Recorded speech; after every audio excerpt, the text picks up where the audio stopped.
Ndị nna n'ụka Anglican na Diocese Ọka nọrọ ụnyaahụ wee sonyere ndị ogbo ha ndị ọzọ n'ụwa imerube ụbọchị ndị nna n'ụwa niile.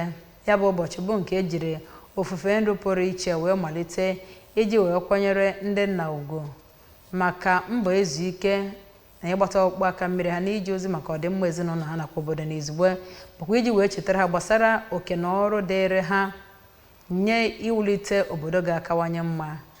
Mgbe ndị ntekọ ABS gara wee leta etu ihe si wee gaa n'ụlọ ụka ụfọdụ n'Ọka na gburugburu ya, ahụrụ ndị nna ka ha na-achịkọba ofufe nru site n'ịgụ ihe ọgụgụ, ekpere nakwa ịlụ ọrụ ndị ọzọ n'ofufe nru ụka. Ha hụkwara ka ha yicha uwe dịgasị iche iche eji wee mara ndị nna na-egosipụta ihe a na-eme n'ụbọchị ahụ, ebe ndị ezinụlọ ha nọrọ nnọọ wee gosipụta ha ịhụnanya, kpere ha ekpere ma nyekwa ha onyinye dịgasị iche iche maka iji wee kwanyere ha ugwu na mbọ ha na-agba maka ọdịmma ezinụlọ ha dịgasị iche iche.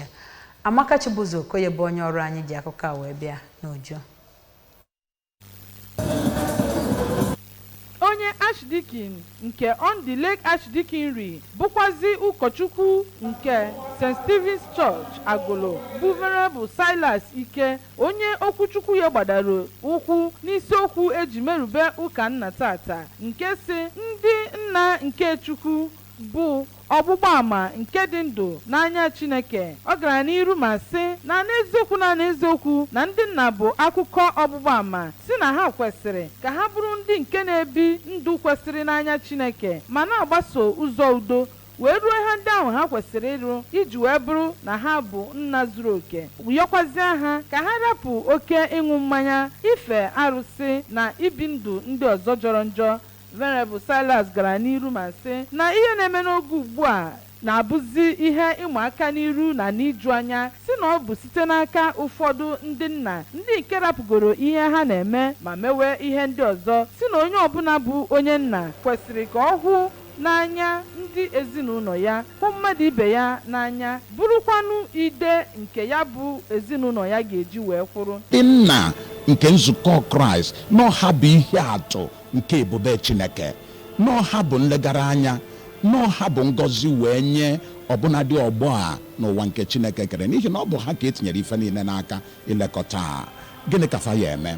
Ha ya ahụ ndị nwunye fa n'anya, hụ na ezinụlọ fa n'anya, wee nye aka wee dozie n'ụmụ, wee dozie n'ife niile ka ọ gaa nke ọma, ghara itinye aghụghọ ka ha ghara ịbụ ndị aṅụrụma, n'ihi na ha bụ ide nke ezinụlọ. N'otu aka ahụ na Christ Redemption Church Ezioka ka onye ụkọchukwu n'ebe ahụ bụ Venerable Dr. Res Kanu sịrị na ndị nna nke Chineke bụ nke ga-egosi ndị mmadụ onye Chineke bụ, si na ọ kwesịrị ka ha bie ndụ n'ezi omume iji wee weta adịmọcha na ndụ zuru oke. Sikwazia na ụfọdụ n'ime ha agago ụzọ na-adịghị mma nke mere na ụwa gburugburu n'oge ugbu a bụzi ihe iju anya, ma sikwazia ha ka ha tete n'ụra, ka ha bụrụ ndị nke ga-amakụ ihe ndị anwa ha kwesịrị ime ka ha wee kwudosie ike dịka ndị nna. N'otu aka ahụ kwa ọzọ na St. Mark's Church Enugu Agidi ka Venerable Dr. Nnamdi Emendo rụtụrụ ndị nna aka na dịka ha bụ ide